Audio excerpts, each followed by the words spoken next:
এই পরম মাঙ্গলিক সুমঙ্গল ভাগবতীয় ভক্তিযজ্ঞের সুধাযজ্ঞের যে পরম আয়োজন, এই পরম আয়োজনে এই মহামহেন্দ্রক্ষণে অমৃতক্ষণে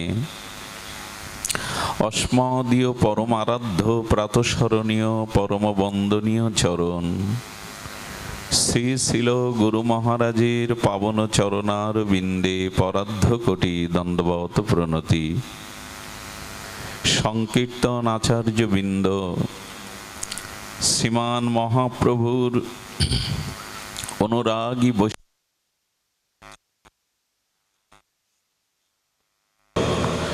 শ্রদ্ধাশীলা ধর্মশীলা মাতৃশক্তি ধর্মমূর্তি মাতৃগণ সকল ভক্তচরণে দিন অতিদিনে সশ্রদ্ধ দণ্ডবত প্রণতি। সুধীবৃন্দ, দেবশ্রীপাদ নারদ, যিনি ভক্তি কল্পতরু, যার দর্শনে স্পর্শনে যার শ্রীঅঙ্গের বাতাবরণে জীবের প্রেম ভক্তি লাভ হয়, সেই প্রেম কল্পতরু দেবশ্রীপাদ নারদ ভক্তি সম্বন্ধেও একটি গ্রন্থ রচনা করে গেছেন। সেই গ্রন্থটি, দিব্য গ্রন্থটির, অমর গ্রন্থটির নাম হল নারদ ভক্তি সূত্র। এই নারদ ভক্তি সূত্রে দেবশ্রীপাদ নারদ ভক্তি কল্পতরু 84টি সূত্র তিনি ভক্তি প্রতিপাদন করতে গিয়ে তিনি ব্যক্ত করেছেন। তো এক মহান আচার্য অনুভবীর কাছে জিজ্ঞাসা ছিল, 108টা সূত্র রচনা করতে পারতেন, বা তিনি আরো কম করতে পারতেন, 84 সূত্র কেন?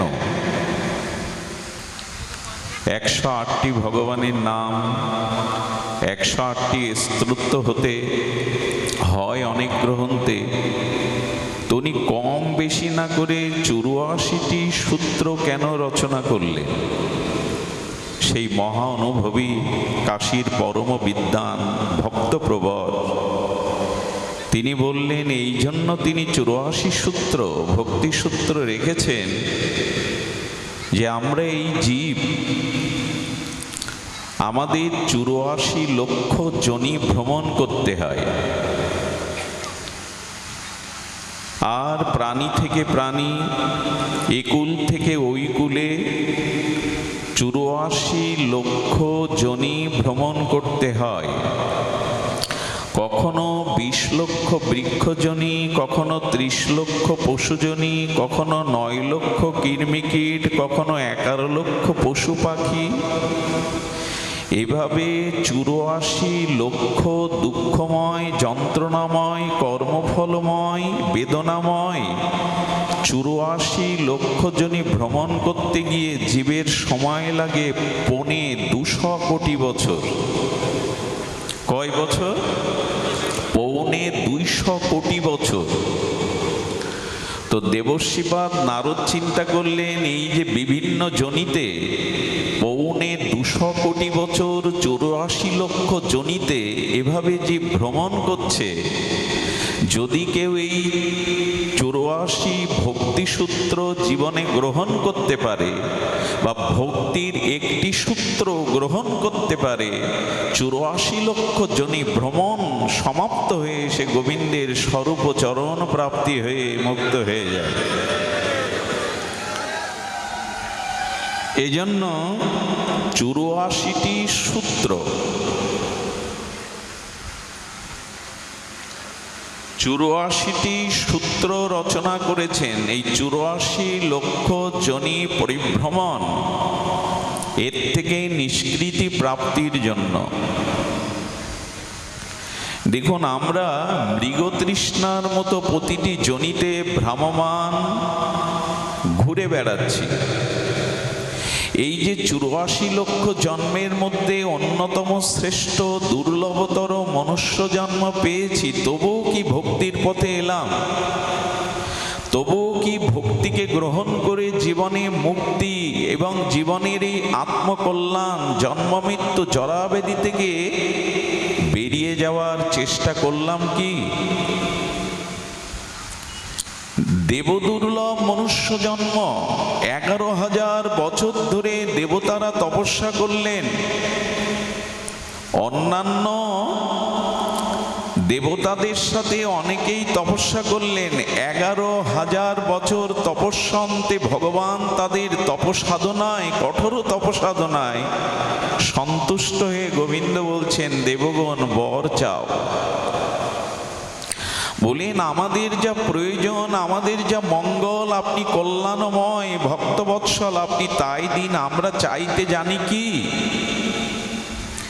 ভগবান প্রসন্ন হয়ে বললেন, পদ নাও।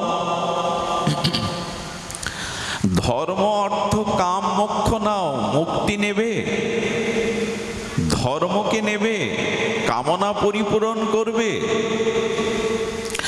আর অর্থ তো স্বর্গে তোমাদের ঐশ্বর্য আছে। দেবগণ করজোরে 11,000 বছর তপস্যার পরে বললেন, ভগবান অর্থ ঐশ্বর্য তো আছে, এমনকি কামনা পরিপূরণের জন্য ভোগৈশ্বর্যের সমস্ত উপাদান স্বর্গে আছে। মন্দাকিনীর ধারা, অমৃত, মেনকা উর্বশীর নিত্য গীত, পারিজাত পুষ্পের সুগন্ধ, ওখানে কামনা পূরণও আছে। আর অর্থ ঐশ্বর্য তো দেবতারাই দেয়। আর মুক্তির কথা বলছেন, এই চারটি কোনোটাই চাই না। বলে, তাহলে চাই কি আপনাদের? বলেন, এই ভূখণ্ডে মনুষ্য জন্ম দাও, যাতে তোমার ভজন করে ভক্তি লাভ করতে পারি। 11,000 বছর তপস্যার পরে শ্রী ভগবানের দেওয়া বরে এরা ধর্ম অর্থ কাম মোক্ষ না চেয়ে মনুষ্য জন্ম চাইছেন। কারণ মনুষ্য জন্ম ব্যতীত ভজন সাধন করে ভগবৎ প্রাপ্তির ছাড়া অন্য কোনো পথ খোলা নেই।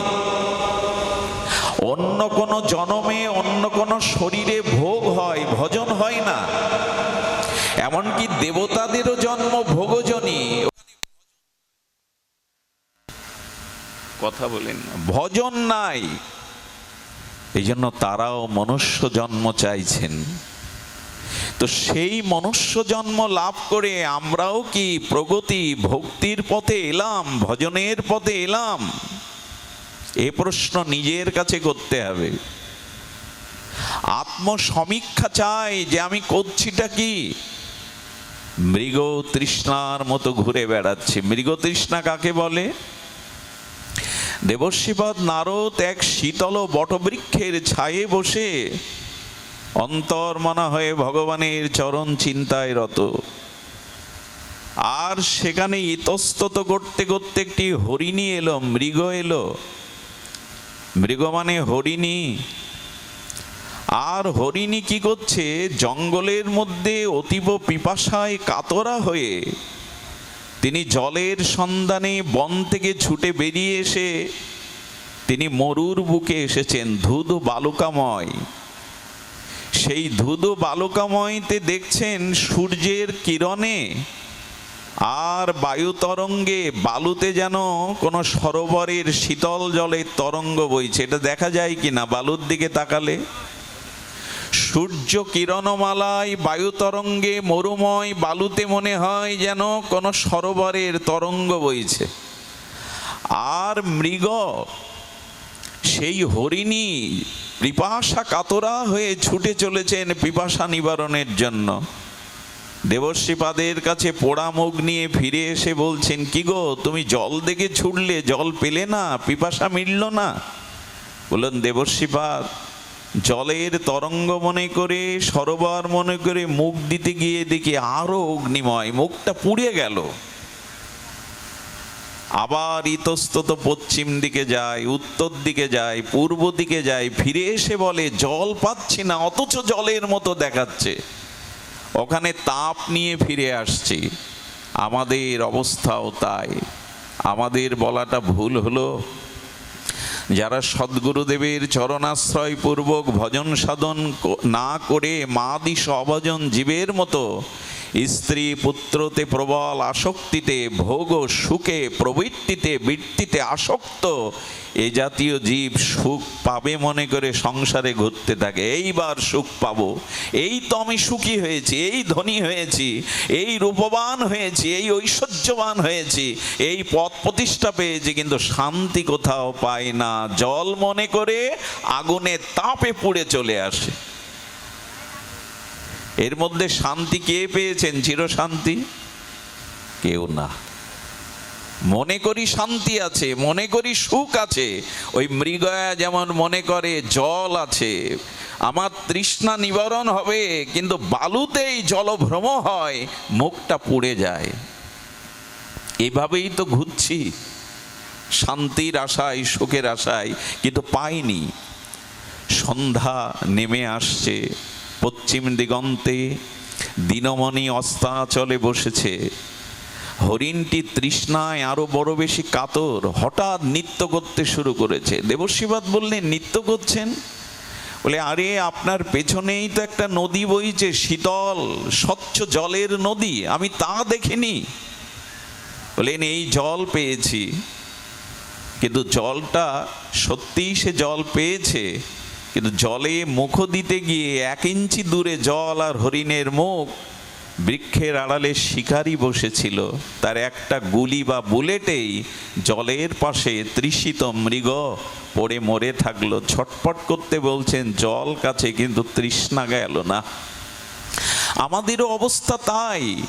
আমরা এই মৃগয়ার মতো বিষয় তৃষ্ণায়, বিষয় ভোগে ঘুরতে ঘুরতে যখনই ভক্তির কথা মনে করি, এবার ভজন করব, এবার তৃষ্ণা মিটবে, মৃত্যু এসে আমাদেরকে কেড়ে নিয়ে যায়।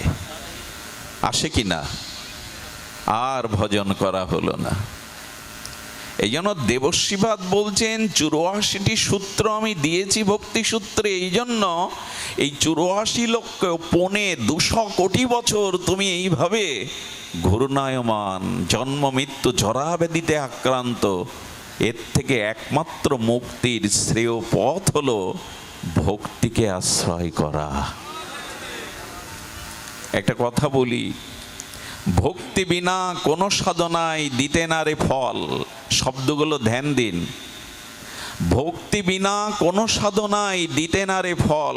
সব ভক্তি, সব ফল দেন ভক্তি স্বাতন্ত্র প্রবল। জ্ঞান কর্ম যোগ ধর্মে কৃষ্ণ নহে বশ। কৃষ্ণ বশ হেতু একমাত্র প্রেম ভক্তি রস। ধ্যানের দ্বারা পাবেন না, জ্ঞানের দ্বারা পাবেন না, বিদ্যার দ্বারা পাবেন না, স্বর্গের পথ পেলেও পাবেন না।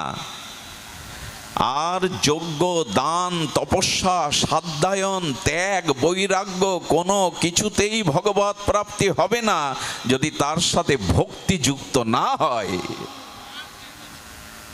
সব ফল দেন ভক্তি স্বাতন্ত্র প্রবল। জ্ঞান বৈরাগ্য সন্তান, কিন্তু মা ছাড়া সন্তান ধারণ পালন কে করবে? মা ছাড়া কি সন্তান হয়? ভক্তি হলো জননী, জ্ঞান বৈরাগ্য তপস্যা হলো সন্তান। ভক্তি নাই তো সন্তান কোথায়? মা নাই তো সন্তান কোথায়? জ্ঞানের দ্বারা, তপস্যার দ্বারা, তীর্থ পর্যটনের দ্বারা, ঐশ্বর্যের দ্বারা, পদ প্রতিষ্ঠার দ্বারা, দেবত্বের দ্বারা পাওয়া যাবে না, যাবে ভক্তির দ্বারা। সেই ভক্তির স্বরূপ কি সেটাই এই গ্রন্থে বলছেন। ভক্তির স্বরূপ কি? ভক্তির স্বরূপটা জানতে হবে। এটা আবেগতাড়িত বিষয় নয়, শাস্ত্র সিদ্ধান্তে ভক্তির স্বরূপ আমাদের জানতে হবে। কারণ দই আর চুন, চুন পেতে রাখলে মাটির পাত্রে আর দইও পেতে রাখলে দূর থেকে দুটোই সমান মনে হয়, স্বরূপে সমান মনে হয়, কিন্তু দধি আর চুন এক কি? আস্বাদনে, মহিমায়, তত্ত্বে এক কি, কিন্তু দূর থেকে যে সমান মনে হয় সব ভক্তি নয় যা আমরা বাইরে দেখি। ধ্যান দিন, লবণের শ্বেতকণিকা আর চিনির শ্বেতকণিকা স্বচ্ছ কাচের পাত্রে রাখলে একই রকম প্রতিভাত হয়, হয় কি না? স্বচ্ছ শর্করা চিনি আর লবণ কাচের পাত্রে এখন দুটোই সমান দেখা যায়, কিন্তু জিহ্বায় দিলে বোঝা যায় একটি লবণ আর একটি হলো চিনি। তেমন ভক্তি বাইরে দেখা যায়, কিন্তু ভক্তি স্বরূপ কি এটাই বলছেন। খুব মন দিয়ে শুনুন, খুব তাৎপর্যপূর্ণ দেবসেবাদ নারদের এই ভক্তি সূত্র। আমি বিশ্বাস করি শ্রদ্ধান্বিত হয়ে শ্রবণ করলে দুপা এগিয়ে যেতে পারবেন, এই জন্মেই পারবেন। ভক্তির সূত্রে প্রথমেই বলছেন, প্রথম সূত্র বলছেন 84টি সূত্রের, কি বলছেন? পরম প্রেম স্বরূপং। ভক্তি সূত্রের প্রথম সূত্র দেবশিবাদ নারদ বলছেন পরম প্রেম স্বরূপকম। ভক্তি কি? শুদ্ধা ভক্তি, কেবলা ভক্তি, ভগবানের নিশ্চলা ভক্তি কি রূপ, তার স্বরূপ কি? বলে পরম প্রেমৈক স্বরূপং। ভক্তির স্বরূপ কি? পরম প্রেম। শুধু প্রেম না, পরম প্রেম। পরম প্রেম মানে ভগবানে অনন্য মমতা। আমাদের মমতা দেহের প্রতি, ভোগ সুখের প্রতি, স্ত্রী পুত্রের প্রতি, মান সম্মানের প্রতি, যখন ওই মমতাটা সমস্ত কিছু নিগড়ে এক ভগবানকে অনন্য মমতা দিতে পারবেন, এরই নাম ভক্তি, এরই নাম প্রেম। খুব বড় কিছু নয়, কিন্তু অনেক কঠিন। আমাদের যে ভালোবাসা, আমাদের যে মমতা আমরা ছড়িয়ে দিয়েছি। কাপড়টা জলে দিলে, ভিজালে যেমন ওই কাপড়ের সুতোর মধ্যে জলগুলো প্রবেশ করে, জল আর কাপড় আলাদা করতে গেলে নিগড়াতে হয়। জল আলাদা হয়ে গেল, বস্ত্র আলাদা হয়ে গেল। তেমন জন্ম থেকেই আমাদের হৃদয়ে যে মমতা, প্রীতি, ভালোবাসা, এটা সবাইকে দিয়ে ভাগ করে দিয়েছি। এখন ওদের থেকে নিগড়ে যদি ওই মমতা একত্রিত করে ভগবানকে দিতে পারেন, এর নাম ভক্তি। পরম প্রেম স্বরূপম, এরই নাম ভক্তি। শুনতে ভালো লাগে, কিন্তু অত সহজ না।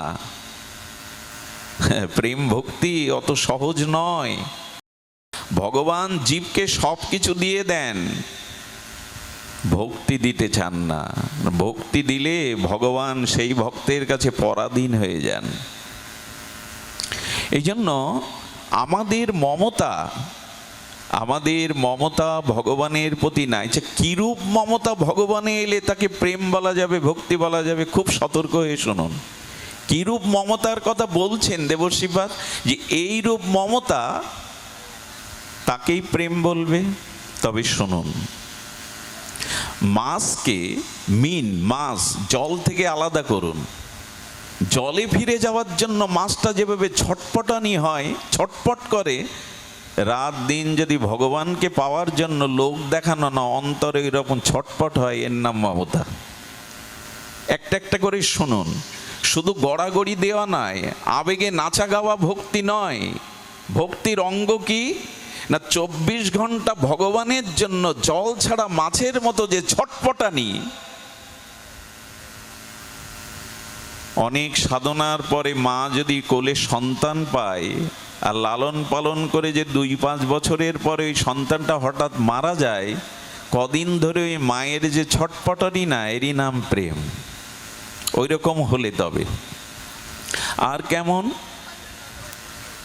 আর সাপের মাথায় মণি থাকে, আছে কিন্তু মিথ্যা নয়। সর্প মাথায় নাগরাজ মণি থাকে। ওই মণি হারিয়ে গেলে সাপটা, নাগিনী যেমন ছটপট করে, ভগবানের জন্য কারো হৃদয় যখন এরকম ছটপটনি হবে 24 ঘন্টা, এরই নাম ভক্তি।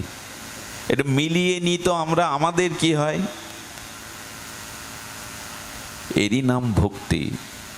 দুটো বক্তব্য দেওয়াটাই ভক্তি না।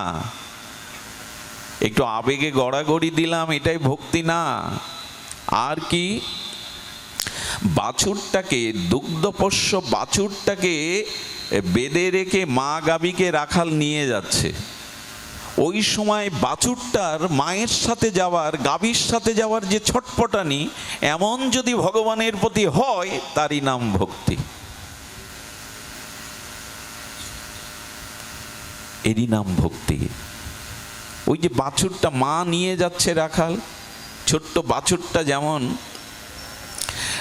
ওই রকম করে ব্যাকুল হয়। আর ভক্তি কি? ওই যে বাসাতে ডিমে তা দিতে দিতে পাখিটা অনেক দিন ধরে তা দিতে দিতে ডিমটা ফেটে গেছে, ওর থেকে একটা শাবক, পাখির ডিম থেকে পাখির শাবক বেরিয়েছে। মা করেছে কি, ওই শাবকের মুখে শস্য দানা দেবে বলে খেতে উড়ে গেছে। মাকে না পেয়ে ওই ডিম থেকে সদ্যজাত শাবকটি যেমন চি চি করে মাকে খুঁজে বেড়ায়, আর্তনাদ করে, ওইভাবে ভগবানকে স্মরণ করার নামই ভক্তি। হয়তো আমাদের হয়তো নামযজ্ঞের আসরে বিরাম কীর্তনে খুব গড়াগড়ি দিলেন, কেঁদে একেবারে জড়িয়ে ধরলেন, বাড়ি গিয়ে বাইরে গিয়ে বাদাম কিনে খায়। যে মাটা গড়াগড়ি দিল, মনোহারী দোকানে গিয়ে চুরি ফিটি আয়না নখ পালিশ কিনে বাড়ি যায়। অত সোজা? দেখুন, চোখের জল পড়াটা ভক্তি, তবে কখন? চোখের জল দুই প্রকার, এক বিষয়শ্রু আর এক প্রেমশ্রু। আসলে এই তত্ত্বগুলো এখন আমরা শুনতে চাই না। তত্ত্ব না জানলে কিন্তু রানা প্লাজার মতো ভেঙে পড়বে, যে ভিত ভালো না করলে ওপরের বিল্ডিংটা ভেঙে পড়বে। তত্ত্ব না জানলে শুধু লীলা কথায় ভাসলে কিন্তু ভেঙে পড়বেন একদিন। আগে ভিতটা ভালো করুন, আগে তত্ত্বটা জানুন। ভক্তি কাকে বলে? চোখের জল ফেললেই তাকে ভক্তি বলে তা নয়। জল দুই প্রকার। আচ্ছা, অন্য নদীর যার আর গঙ্গা জল এক প্রকার মনে করেন কি আপনি? একটু কথা বলুন, মনে করেন? ইসামতির জল আর গঙ্গা জল এক নয়। কারণ গঙ্গা জল ঘরে রাখুন, 2 বছরেও পোকা হবে না, দূষিত হবে না। অন্য নদীর জল এনে দেখুন।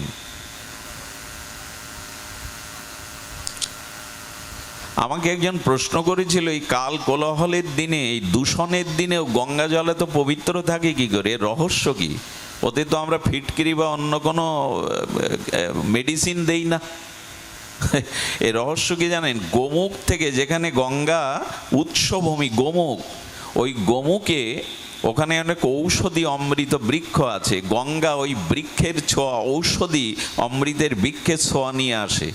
আর গোমুখের ওখানে অনেক যোগী ঋষিমুনিরা তপস্যা করছে। ওদের তপস্যা, ওদের তেজটা, তপস্যার তেজটা গঙ্গা জলে মিশে যায়।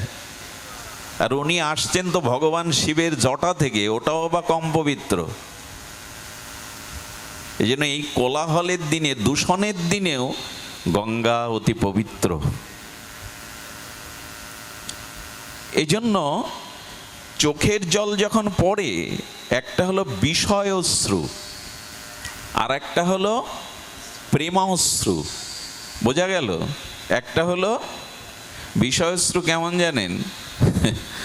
একবার নিমাই সন্ন্যাস পালা কীর্তন করছে এক কীর্তনিয়া।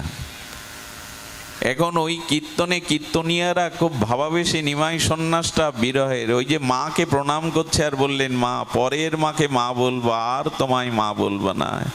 হে গর্ভধারিণী মা, আর তোমাকে সচিমা বলে ডাকবো না, পরের মাকে মা, এইসব বলছে। আর এক বুড়ি খুঁটি ধরিয়ে জোরে কাঁদছেন। তো বলেন, এই বুড়িটা এত কাঁদে কেন? কীর্তনিয়া এক সেবককে বলছে, ওই মার কাছে সন্ত, ওনার এত ভক্তি, এত কাঁদলেন উনি। বললেন, মা কাঁদছো কেন? বললো, আমার ছেলে আমাকে মা বলে ডাকে না, গলা ধাক্কা দিয়ে বের করেছে। এই কথা শুনে, লীলা শুনে, নিমাইয়ের মা ডাক শুনে আমার ওই কথা মনে পড়ে কাঁদছি আমি। এটা ভগবানের কান্না? রাধাকুণ্ডে একবার পাঠ হচ্ছে, বুঝলেন তো? পাঠটা তত্ত্বের উপরে, পাঠটা বিরহ রসের উপরে না, তত্ত্বের উপরে পাঠে তো কেউ কাঁদে না। এক বুড়ি দুলে দুলে কাঁদছে। গুরু মহারাজ বলছেন পাঠের শেষে ওই বুড়িকে ডাকতো, ও বুড়িমা, হচ্ছে তো তত্ত্বের পাঠ, এত কাঁদছো কেন তুমি শুরু থেকেই? কিছু মনে করবেন না, গুরু মহারাজ এই কথাটি বলেছিলেন। বুড়ি বলছে, আমার একটা ছাগল মারা গেছে তাই কাঁদছি। বলে, ছাগল মরার সাথে এখানে কান্নার সম্পর্ক কি? আসলে যিনি পাঠ করছিলেন তার মুখে ওই ছাগলের মতো কিছু দাড়ি ছিল, ছোট ছোট দাড়ি। ওই যখন নাড়াচ্ছেন পাঠ করতে করতে ওর ওই সেই ছাগলের কথাই বারবার মনে পড়ছে। এই কান্নাকে কি বলবেন? এটা এটা প্রেমশ্রু নয়, এটা মায়ার অশ্রু। প্রেমশ্রুটা শীতল হয় আর বিরহের অশ্রুটা তপ্ত হয়। এটা দেখবেন, বিরহ অশ্রুটা তপ্ত হয়। এই জন্য তত্ত্ব জানুন যে ভক্তি কাকে বলে। দেবর্ষিবাদ নারদের কথা শুনুন, আমরা ভক্তির মহিমা শুনবো, তার আগে তত্ত্বটা জেনে নেই। নারিকেলের ভেতরে যেতে গেলে শক্ত আবরণ ভেদ করতে হবে, যা সবাই পারে না। আম গিয়ে গাছে যে কোনো পাখি খেতে পারে, নারকেল পারবে না। নারকেলের শক্ত আবরণ তুলতে হবে, ওর পরে মালাটাও শক্ত, ওটাও ফাটতে হবে, তারপরে ওর মধ্যে জল, সে তো শুভ্র। ওই নারিকেলের ওর থেকে আপনি নাড়ু কত কি করতে পারবেন, ভেতরে যেতে হবে আপনাকে, বাইরের আবরণ ভেদ করে। ভক্তি কাকে বলে? ভক্তি বলে সতী নারী পতি বিদেশে গেলে যেমন নিজেকে আর পরিপাটি করে সাজায় না, বেড়াতে যায় না, আভরণ পরে না, রাত দিন তার সেবার চিন্তায় বিরস বদনে থাকে, ভগবানের জন্য যখন আপনার ঐরূপ দশা হবে, এর নাম ভক্তি। চাতক যেমন গঙ্গার জল, সরোবরের শীতল স্বচ্ছ জল পান করে না, মেঘ দেখলেই মেঘের দিকে চেয়ে থাকে কখন আকাশ থেকে বৃষ্টি নামবই, বৃষ্টির জল ছাড়া মরে গেলেও অন্য জল পান করবে না। ভগবানের স্মৃতি ছাড়া, ভগবানের নাম রূপ লীলা ছাড়া এই বিষয় রাজ্যে পান করে না, চাতকের মতো। এর নাম ভক্তি। আর কত বলা যায়? এইগুলোই ভক্তির লক্ষণ। যদি এমন হয়, শুনুন, এই ভক্তি পরম প্রেম রূপম, এই ভক্তি পরম প্রেম রূপম। দ্বিতীয় সূত্রে বলছেন ভক্তি অমৃত স্বরূপম। ধ্যান দিন, কোলাহল করবেন না, একটু ধ্যান দিয়ে শুনুন। ভক্তি কি বলেছেন? অমৃত স্বরূপম। ভক্তি কেমন? অমৃত স্বরূপ। তবে স্বর্গের অমৃত নয়, মোক্ষ অমৃত নয়, এই অমৃত আলাদা কিছু বৈশিষ্ট্য আছে। ভক্তি কি বললাম আমরা? দেবর্ষিবাদ নারদ বলছেন ভক্তি অমৃত স্বরূপম। অমৃত, এই অমৃত এমন অমৃত যে জগতে এটি যদি কেউ পান করে তার অন্য তৃষ্ণা থাকে না। দেহভোগের তৃষ্ণা, বিষয় তৃষ্ণা তার নিবারণ হয়ে যায়। রামকৃষ্ণদেব বললেন, ওরে যে চিটে গুড় খাচ্ছে তাকে ভালো গুড় দাও, যে ভালো গুড় খাচ্ছে তাকে শর্করা চিনি দাও, ওটা ফেলে এটা নেবে। যে চিনি পাচ্ছে তাকে ভালো সীতা মিশ্রি দাও, ও চিনি ফেলে মিশ্রি নেবে। যে মিশ্রি পাচ্ছে তাকে তুমি টাটকা মধু দাও, মধু পেলে চিটে গুড় আর কেউ পান করবে না। তেমনি ভক্তি এমন অমৃত, এই যদি একবার কেউ পেয়ে যায়, এই জগতে আর রূপ যৌবন বিষয় ভোগের রস কেউ পান করতে চাইবে না। সেই অমৃত আস্বাদন আমাদের হয়তো, যে অন্য তৃষ্ণা, অন্য কিছু তৃষ্ণা থাকবে না। আরে টাটকা উৎকৃষ্ট আস্বাদ্য মধু পেলে চিটে গুড় কে পাবে? তো ভক্তি অমৃত স্বরূপম। আর এই অমৃত পেলে কি হয় জানেন? আর আপনার অন্য ক্ষুধা তৃষ্ণা থাকবে না। আর এই অমৃত পেলে ওখান থেকে পতন হবে না। কি করে বোঝাই বলুন তো? খুব মার্মিক কথা। পতন হবে না। 1 মিনিট, কারেন্ট এসছে, দিয়ে দাও, তাড়াতাড়ি করো বাবা।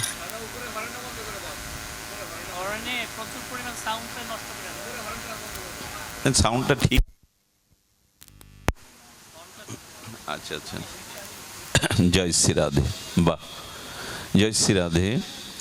আমরা শ্রবণ করি এই অমৃতকেও পান করলে অন্য তৃষ্ণা থাকে না। এই পদ এমন একটি পদ, এমন একটি আস্বাদন। একটু ধ্যান দিন। আচ্ছা, বাংলাদেশের সর্বোত্তম পদ কোনটা?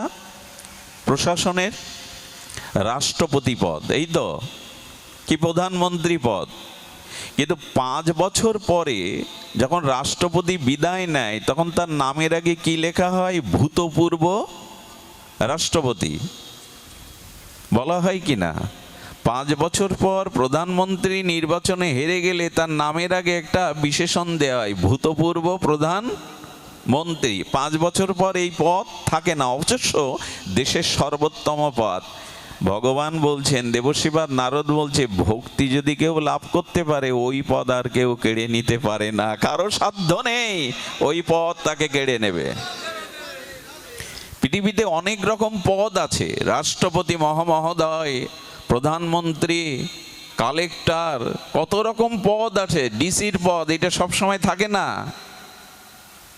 আরো দুর্দশা দেখুন আমাদের পশ্চিম বাংলায় 15টা বছর যিনি শাসন করেছেন আমাদের সেই মমতা ব্যানার্জি, আশ্চর্য দেখলাম, লাইভে দেখছি উনি যাচ্ছেন আর সব চোর চোর বলছে ওনাকে। 15 বছর প্রচন্ড প্রতাপে উনি শাসন করেছেন এই পশ্চিম বাংলাকে। এরপরে ডিম ছোড়া হচ্ছে, যারা একদিন সর্বভারতীয় পদে প্রতিষ্ঠিত তাদের ডিম ছুঁড়ে মারা হচ্ছে, চোর বলা হচ্ছে। তো এই পদ পেয়ে আপনার জীবনের শান্তি কোথায়, স্থায়িত্ব কোথায়? দেবর্ষিপাদ বলছেন, ভক্তির অমৃত পদ যে পায় এই পদ ব্রহ্মাও কেড়ে নিতে পারে না, এই পদ থেকে তার জুতোও হয় না। ভক্তিকে চাও।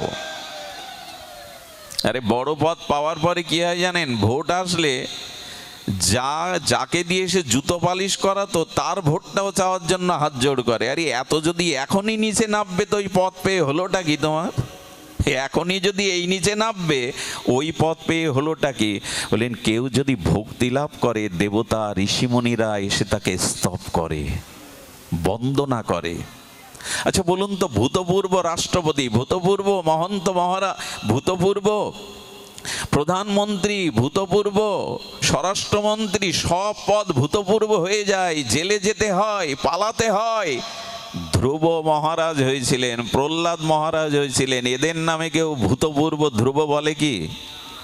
কেউ বলে? ভূতপূর্ব প্রহ্লাদ মহারাজ, ভূতপূর্ব ধ্রুব মহারাজ বলে কি? যদি কেউ ভগবানের শ্রদ্ধা ভক্তি লাভ করে, এই অনন্ত বিশ্ব ব্রহ্মাণ্ড ধ্বংস হলেও, মহাপ্রলয় হলেও ভক্তির পথ কখনো নষ্ট হয় না, ভক্তির পথ কখনো স্খলিত হয় না। আরে চাইতে হয় বড়টাও চাও,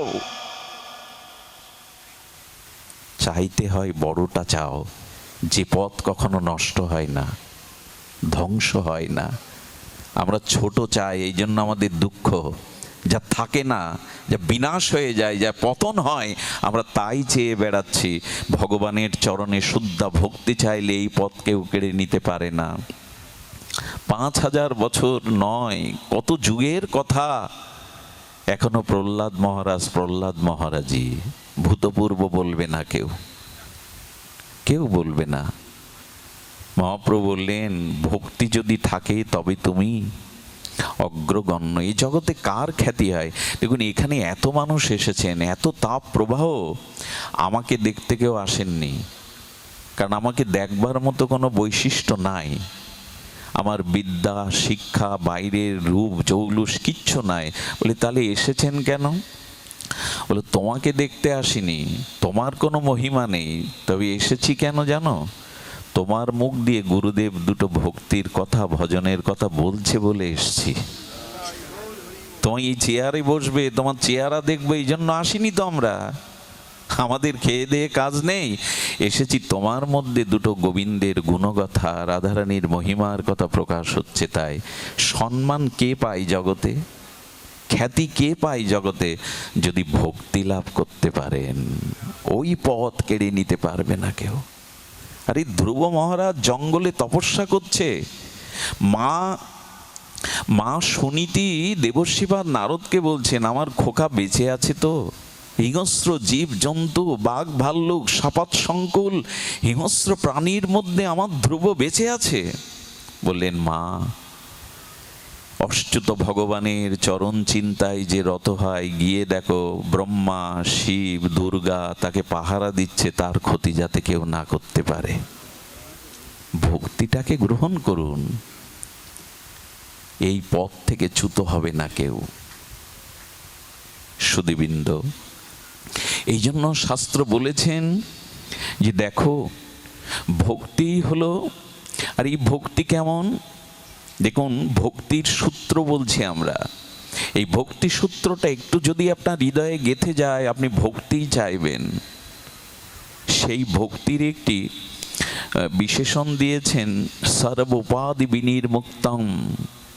সর্বোপাধি বিনির্মুক্তং কেমন? ভক্তি যদি চাও, উপাধি চেয়েও না। আমি বড় বক্তা, আমি বড় গায়ক, আমি বড় পণ্ডিত, এই উপাধি চাইলে ভক্তি হবে না। সুধীবৃন্দ আরো ধ্যান দিন, কি বলছেন? সর্বোপাধি বিনির্মুক্তং তৎপরেন নির্মলম। চিত্তটা নির্মল হবে। নির্মল মানে ময়লা নাই। ওই চিত্তের মধ্যে কোনো বাসন, ভগবানকে আনন্দ দেওয়া ছাড়া, ভগবানকে সুখ দেওয়া ছাড়া নিজের কোনো চাওয়া পাওয়া থাকবে না। এরে বলে উপাধি শূন্য, নির্মল। আহা, ভক্তির সূত্রে কি বলছেন? আর কি বলছেন? কৃষ্ণ সুখৈক তাৎপর্য। ভগবান কিসে সুখ পাবে, আনন্দ পাবে, এই চেষ্টা যার মধ্যে আছে, আত্মসুখ প্রবঞ্চনা মানে নিজ সুখের বাসনা যার মধ্যে নাই, তাকে বলে ভক্তি। আমরা নিজের সুখের তালে ব্যস্ত, ভগবানের কিছু সুখ হয়, সেই চেষ্টা যখন যার মধ্যে আসবে, নিজ সুখেও নিজ ভোগের বাসনা যখন দূর হবে, তাকে বলে ভক্তি। সর্বোপাধি বিনির্মুক্তং তৎপরেন নির্মলম। কৃষ্ণ সুখৈক তাৎপর্য, এরে বলে প্রেম, এরে বলে ভক্তি। যদি ভগবানের সুখের জন্য সমস্ত আচ্ছা, আপনি এখানে বসেছেন, হরিকথা আপনার কানে গিয়ে কর্ণ রসায়ন অমৃত আনন্দ পাচ্ছেন হৃদয়ে। ভক্তি কাকে বলে জানেন? এই শ্রবণ করে যে আনন্দ পাচ্ছেন, সেটাও মনে মনে বলবেন, এই আনন্দটাও রাধারানী আমি তোমাকে দিয়ে দিলাম, আমি ভোগ করব না। এরই নাম ভক্তি। আমি বসে বসে শ্রবণ করে যে আনন্দ পাচ্ছি, এই আনন্দটা ভোগ না করে তোমায় দিয়ে দিলাম। অর্থাৎ নিজ সুখের বাসনা না রেখে ভগবানকেই সুখ তাৎপর্যে ভালোবাসার নাম হলো ভক্তি। এ আর আমাদের হয়েছে, তবে হওয়ার সম্ভাবনা আছে। মহাপ্রভু নিতাই চাঁদের কৃপায় এই যুগে ভক্তি সুলভ। ভক্তি দুর্লভ বটে, কিন্তু ভক্তি সুলভ। কেমন সুলভ? বলে কৃষ্ণ ভক্ত সঙ্গ করি, কৃষ্ণ ভক্ত অঙ্গ হেরি, শ্রদ্ধান্বিত শ্রবণ। এই দেখুন কেমন সুলভ। ঠাকুর মশাই ছিল নরোত্তম ঠাকুর দাস মহাশয়, বলছেন এক কাজ করো, এই ভক্তি যদি পেতে চাও তাহলে এক কাজ করো, কৃষ্ণ ভক্ত অঙ্গ হেরি। শব্দগুলো নিশ্চয়ই ধ্যান দিয়ে শুনছেন, এত কষ্ট করে এসেছেন। পাখার বাতাস না হলেও চলবে মা, গায়ের গরমটা লাগুক, হৃদয়ের জ্বালা জোড়াক। অনেকেই পাখা টানছেন, অসুস্থ থাকতে পারেন, থাকলে ঘামলে পাখা টানতে পারেন, কিন্তু বলি আকাশ থেকে 7 দিন যদি একটানা বৃষ্টি হয়, আপনাকে যদি ঠান্ডা ঘরেও ঢুকানো হয়, মনের জ্বালা হতে যাবে না, সংসারের ত্রিতাপ জ্বালা যাবে না। আরে বাইরে তাপ লাগে লাগুক, হরিকথা ভেতরের জ্বালা জোড়ায়। হরিকথা তবে কথামৃতম তপ্ত জীবনম, এই জীবনের অভিশাপ তাপ এটা জুড়িয়ে দেয় হরিকথা। এই যে বাইরের দিকে দৃষ্টি দিতে গেলে ভেতরের তাপ যায় না। একটা কথা বলি, 2-4টে টাকা রোজগার করার জন্য মাথের ঘাম পায়ে ফেলতে হয় সারাদিন।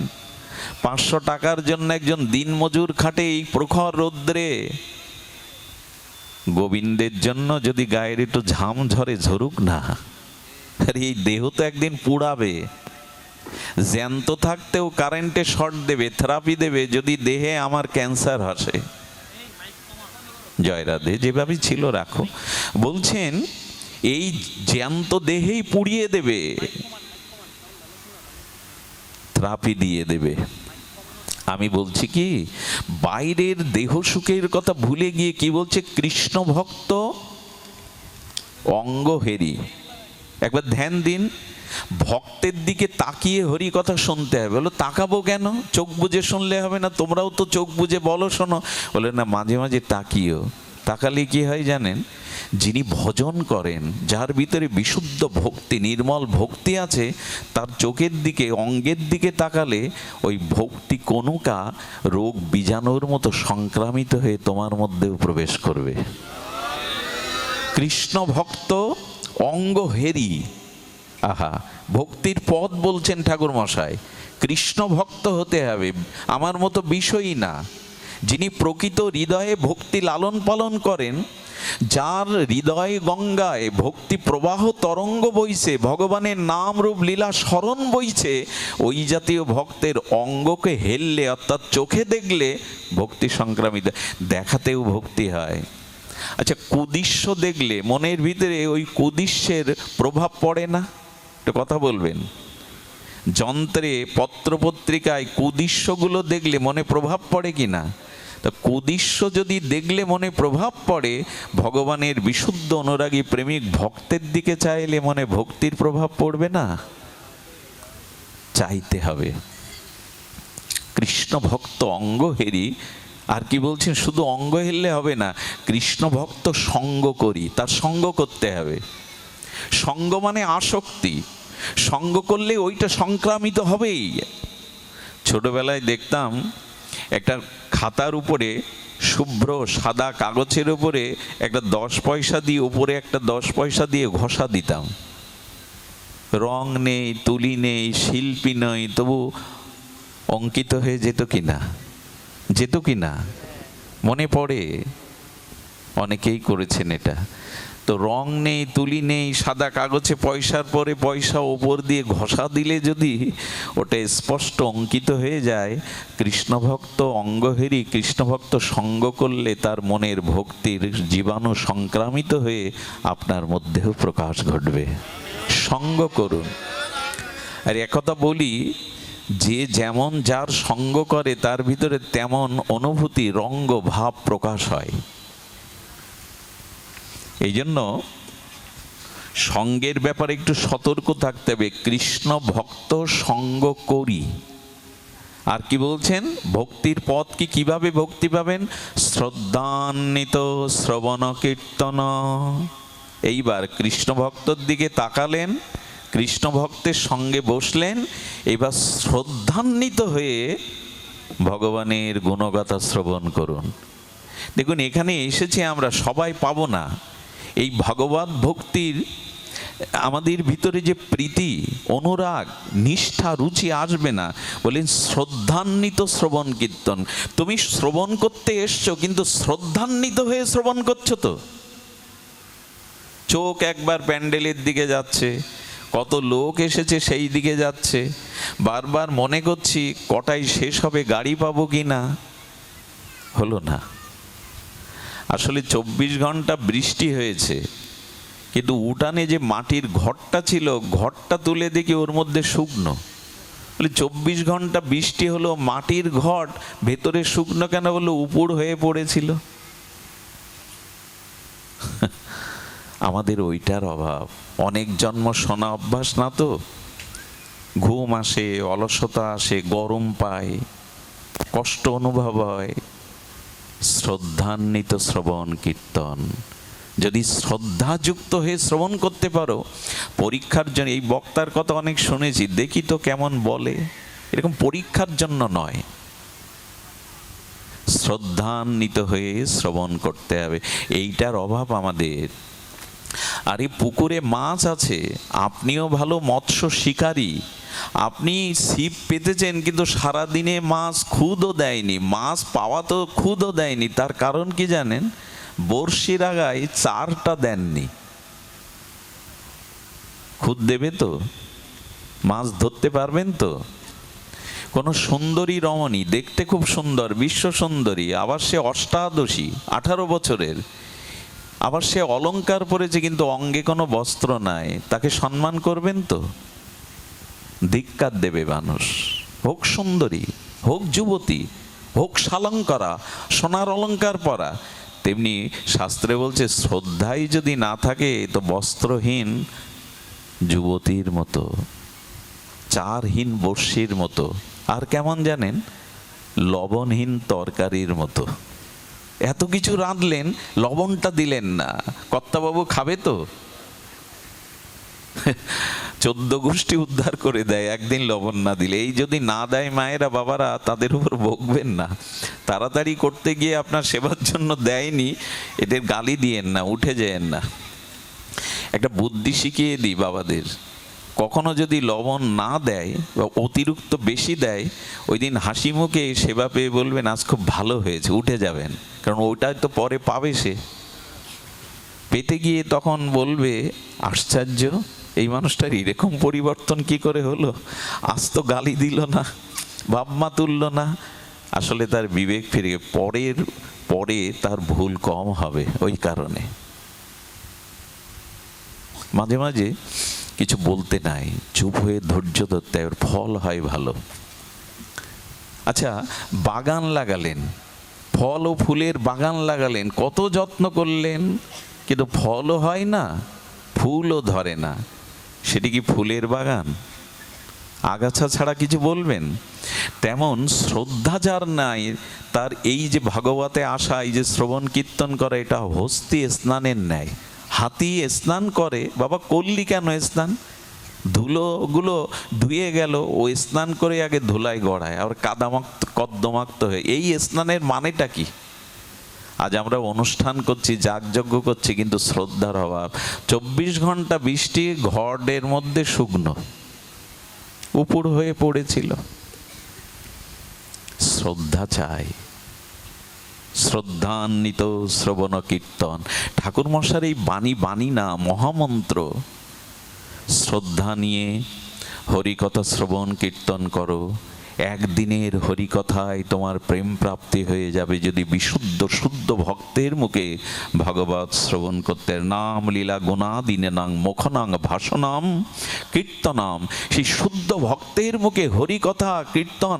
একটা জিনিস বলি, অবৈষ্ণবের মুখে, অশুদ্ধ ভক্তের মুখে হরিনাম হরিকথা ক্রিয়াশীল হতে কোটি জন্ম লেগে যাবে, হবে না।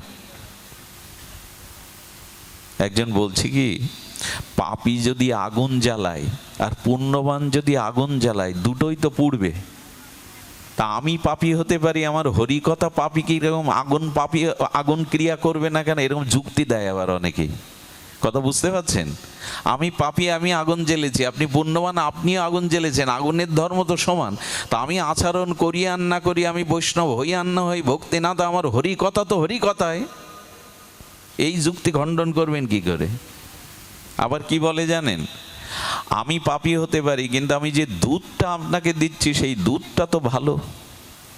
বলে দুধ উৎকৃষ্ট বটে, কিন্তু আপনার অজান্তে ওই দুধে যদি বিষাক্ত সাপ এঁটে করে দেয়, ওই দুধ খেলে বলকারক হবে, পুষ্টিকারক হবে? যাদের ভিতরে সদাচার নাই, যাদের ভিতরে আচরণ নাই, শুদ্ধা ভক্তির অনুশীলন নাই, কোন জন্মের কোন ভাগ্যে মুখস্থ শক্তির দ্বারা শ্লোক মুখস্থ করে আমার মতো ঘন্টার পর ঘন্টা আপনাদের বসিয়ে মোহিত করে, বললেন না, তার মুখে হরিকথা শোনা আর বিষ উচ্ছিষ্ট দুগ্ধ পান করার সমান। আমি বলছি না, পদ্মপুরাণ বলছেন, অবৈষ্ণব মুখোদ গিরিনাং পুত হরিকথামৃতম শ্রবণাং নৈব কর্তব্যং যথা সর্পসৃষ্ট দুগ্ধ পয়। পদ্মপুরাণ বলছেন, সাপে উচ্ছিষ্টকারী দুগ্ধটা বলকারক হবে না, ক্ষতিকারক হবে ওটা যদি পান করো। এই ওখানে কারা মোবাইল দেখছে? এই বাচ্চা, এই ওখানে দাঁড়িয়ে কথা বলছে, এই করতে সরে দাঁড়াও। বোধ নেই, সনাতন হিন্দু যুবক হয়ে মোবাইল আর হাসছে, কথা বলছে। এই হলো দশা।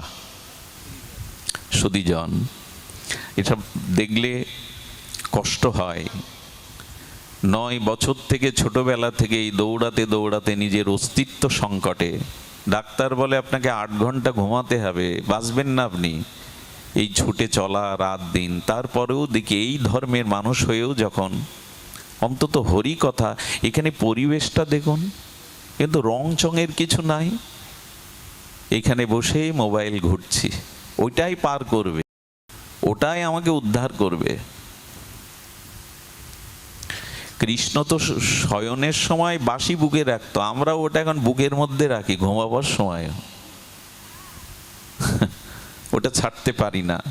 সুধীজন, ভক্তির কথা বলছিলাম, কিন্তু সেই ভক্তির কথা বলতে গিয়ে সূত্রটা বললাম পাবেন কি করে? শুদ্ধ ভক্তের মুখে হরিকথা হরিনাম শুনতে হবে। যারা নামযজ্ঞ করেন বা যারা হরিনাম কীর্তন প্রচার করেন নাম যজ্ঞে, অনুরোধ করব, যদি বলেন পায়ে ধরতে ধরবো গলা কাপড় দিয়ে, একটু শুদ্ধ আচরণশীল হন, নাহলে আপনাদের এই নাম কাজ করবে না, এই নাম ক্রিয়া করবে না। সুর ভালো লাগবে, বাঁশি বেহালার সুর ভালো লাগবে, ওই 2 ঘন্টা গেয়ে নেচে গাইয়ে ভালো লাগবে, ভক্তি হবে না যদি আপনারা নিজেরা আচরণশীল না হন। আশ্চর্য দেয়, কিছু মনে করবেন, অনেক মায়েদের দেখি নাম কীর্তনের দলে হাত ভর্তি নখ। যাদের হাতে নখ আছে বলা হয় রাক্ষসী সভ্যতা, রাক্ষসদের এইগুলো থাকে, ভক্তদের থাকে না। এই নখের একটা অংশের ভাগ যদি কোনো জলে পড়ে, ওই জল ভগবত সেবার অনুপযোগী। নখ হলো বিষাক্ত বস্তু। একটা শুকনো ঘার ওপরে আপনি নখের আঁচড় দেবেন, ওটা ঘা কেটে বেরোবে। নখ যার আছে, কোনো না কোনো দিন কোনো হিংসা তার দ্বারা, ওই নখের দ্বারা হবেই হবে। কারণ শৃগাল, কুকুর, বিড়াল যারা অন্য প্রাণীকে শিকার করে ছিঁড়ে খায়, এদের দেখবেন সুসালো নখ থাকে, গাভীর থাকে না, ঘোড়ার থাকে না। ঈশ্বর সৃষ্টি বুঝেছে। নখ হাতে নখে পালিশ দিয়ে উঠে বলে, তোমার আপত্তি কোথায়? একটু দেখাই তো ভালো। বলে, ভালো দেখাবার জন্য না, ওইটা বৈদিক সংস্কৃতি না। কাকে বোঝাবেন? আর আমরাও কমিটিরা খুব ভালো বুঝি, যজ্ঞ দিতেই হবে।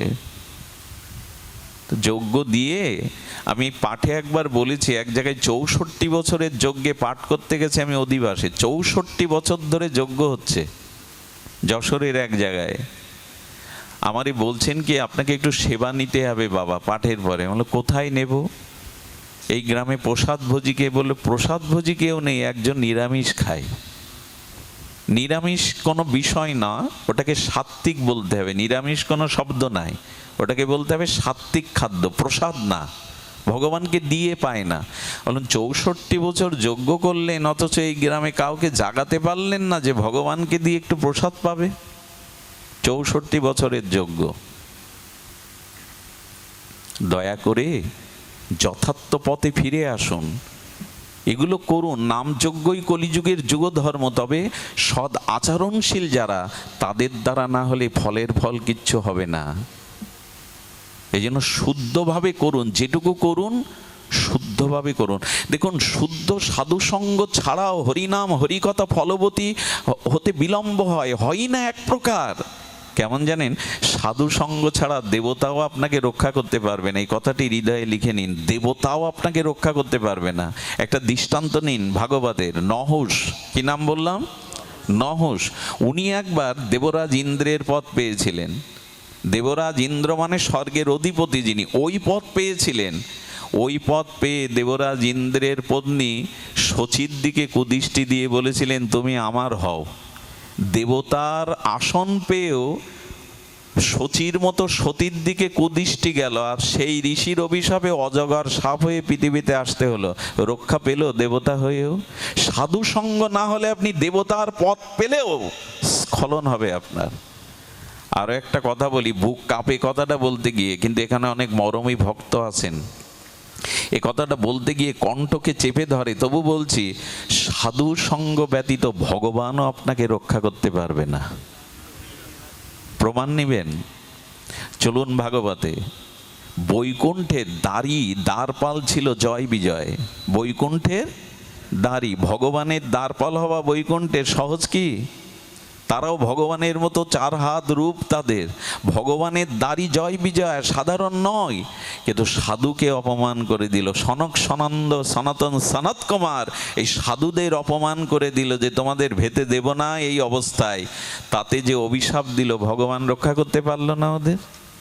রাক্ষস হতে হলো, অসুর কুলে জন্মাতে হলো। হিরণ্যকশিপুরকে, রাবণকে, কুম্ভকর্ণকে স্বর্গের জয় বিজয়। ভগবান ও দ্বারপালকে রক্ষা করতে পারল না সাধু অবজ্ঞার জন্য। শুদ্ধ শুদ্ধ ভক্ত সঙ্গ করুন। হরে গড়ে ঘোলে অম্বলে ঘোলাতে গেলে সব শেষ। আজকাল বিজ্ঞাপনের যুগ, যার যত বেশি বিজ্ঞাপন তাকে আমরা বড় সাধু মনে করিনি। এটা সোজা না।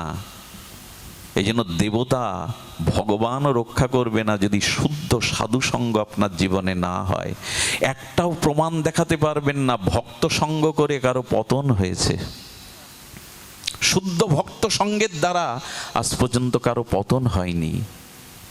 এই জন্য দয়া করে যেটুকু করুন একটু শুদ্ধভাবে করুন। শ্রদ্ধান্বিত শ্রবণ কীর্তন, এই শব্দটাই মনে পড়ে গেল। যা কিছু করুন শ্রদ্ধার সহিত করুন। আর শ্রদ্ধাটা সাধু সঙ্গে ছাড়া আসবে না, কারণ যার যে সঙ্গ করে তার মনোভাব তার মধ্যে প্রকাশ হয়ে পড়ে। এখন বলি ভক্তি স্বরূপ জানলাম না, মাত্র দুটো সূত্র বলেছি, 84টা সূত্র, এইগুলো শুনতে হয়। আমি ভক্তির এইবার আগে বললাম স্বরূপ, এবার ভক্তির লক্ষণ বলি। বেশিক্ষণ সময় নেব না, আপনারা অনেক দূর দূরান্ত থেকে আর এখানে তাপ প্রবাহে কষ্ট পাচ্ছেন, তবু বলি ভক্তির স্বরূপ বললাম, ভক্তির লক্ষণ শুনুন, এটা আপনাদের একটু ভালো লাগবে।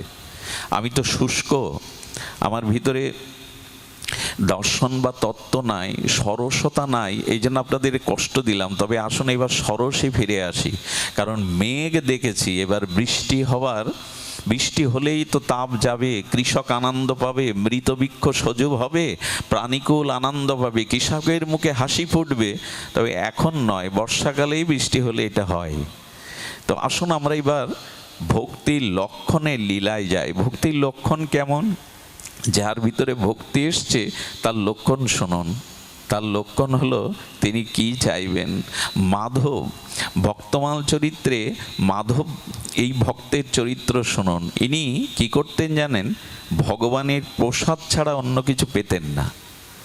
উনি রণস্বর বলে রানস্বর বিগ্রহ আছে।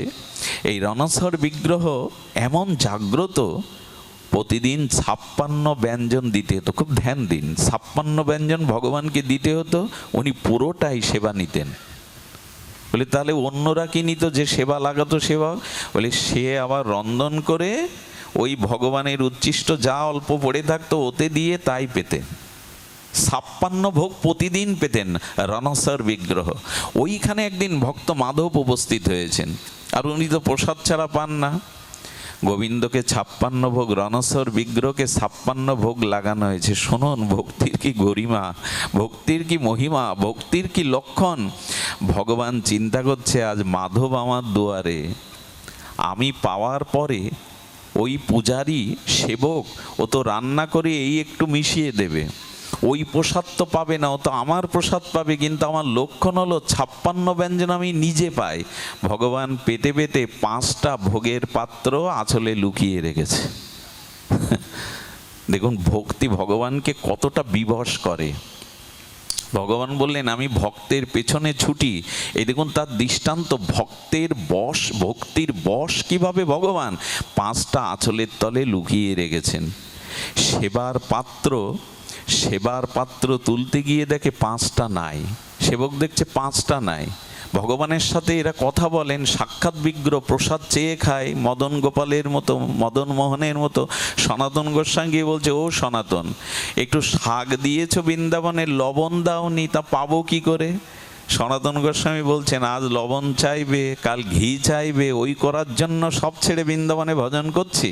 ও মুখের স্বাদ, জিহ্বার স্বাদ, এখানে বড় লোকের বাড়ি যাও, ওইখানে সব দেবে, আমার কাছে এটাই পেতে হবে তোমায়। এরা ভগবানের সাথে এদের অভিন্নতা, এই ভক্তির স্তর এইখানে। তখন পূজারি বলছে 5টা পাত্র কি হলো? এখানে তো কেউ ঢোকেনি, দরজা বন্ধ করা। এখন ওই প্রসাদের থালিগুলো বাইরে এনে নিজে রান্না করছে, দেখে মাধব দুয়ারে দাঁড়িয়ে। গোবিন্দকে গিয়ে বলছে, প্রভু মাধব তো তোমার প্রসাদ ছাড়া এক কণাও পাবে না, আজকে কি করব, দুয়ারে মাধব দাঁড়িয়ে। রণছোড় ভগবান বলে বসলেন, ওরে আমি সব জানি, যে 5টা পাত্র তুই খুঁজছিস ওটা আঁচল তলে আমি লুকিয়ে রেখেছি মাধবের জন্য। আমার অঞ্চল থেকে নিয়ে মাধবকে এই প্রসাদ লাগা। বলছে কোথায় বসাবো? বলে আমার কাছে নিয়ে আয় মাধবকে। ভক্তি ভগবানকে কতটা বিবশ করতে পারে। মাধব মন্দিরে গিয়ে প্রণাম করার পরে বলছে মাধব বসো। বলো মন্দিরে বসবো কেন? বলে তোমার জন্য আমি 5 পাত্র না আঁচল তলে লুকিয়ে রেখেছি, চুরি করেছি, এটা তুমি পাও। বলে মন্দিরে প্রসাদ পেতে নেই? বলে অনেক দিনের স্বাদ, ভক্ত আমাকে প্রসাদ পাইয়ে কি আনন্দ পায়, আমিও চাই যে ভক্তকে সেবা করিয়ে কি আনন্দ হয়, আমি ওই স্বাদ চাই। তুমি এখানে বসেই পাও, এখানে বসেও পাও, বাইরে যেতে হবে না তোমায়, এখানে বসে পাও। মাধব বিবশ হয়ে ভগবানের সেই লুকিয়ে রাখা পাত্রে আজ প্রসাদ পাচ্ছেন। গোবিন্দ নয়ন ভরে ভক্তের সেবা দর্শন করে নিজেকে বড়, যখন আসমন করবে জল কোথায়? ঠাকুরের সেবা দিতে গেলে রণছড় মন্দিরে 5টা পাত্রে গঙ্গার জল রাখত। বললেন মাধব গঙ্গা জল রাখা আছে, এই দিয়ে আচমন করো। বলে মন্দিরে আচমন করব গঙ্গা জল দিয়ে? বলে হ্যাঁ গো, গঙ্গাও পবিত্র হয় তোমার মতো ভক্তের ছোঁয়া পেলে, গঙ্গাও শুদ্ধ হয় তোমার মতো ভক্তের ছোঁয়া পেলে, গঙ্গাও নিজেকে পবিত্র জ্ঞান করে তোমার মতো ভক্তের ছোঁয়া পেলে। মাধব এই গঙ্গা জল দিয়ে আচমন করো। সাধু যদি, প্রকৃত ভক্ত যদি আচমন করে, ওই জল পড়ে থাকে, একবার একটি গাভী এই সাধুর অধরামৃত, সাধুর উচ্ছিষ্ট হাত ধোয়া এই অধরামৃত জল পেয়েছিলেন। রাধারানী এত সন্তুষ্ট হয়েছিলেন, পরকালে তাকে রাজকুমারী করে জন্ম দিয়েছিলেন। গঙ্গা জলও পবিত্র হয় যদি সাধুর স্পর্শ পায়। মাধবকে এইভাবে পাওয়ালেন। আর ভক্তের এই জন্য আর একজন চুরি করেছিলেন, মনে আছে? মাধবেন্দ্র পুরীপাদ। ইনি ভগবান তাকে আদেশ করেছিলেন, ওগো বড় তাপ লাগছে বৃন্দাবনে, ব্রজে জানেন উত্তরপ্রদেশের তাপ 50 ডিগ্রি 52 ডিগ্রি উঠে যায়, বড় তাপ লাগছে। বিগ্রহ বলছে ও মাধবেন্দ্র, পুরী থেকে একটু কর্পূর আর চন্দন ঘষে আমাকে একটু শীতলতা দাও না। ওই বৃদ্ধ বয়সেই চলেছেন রেমুনাতে গেছেন মাধবেন্দ্র পুরীপাদ।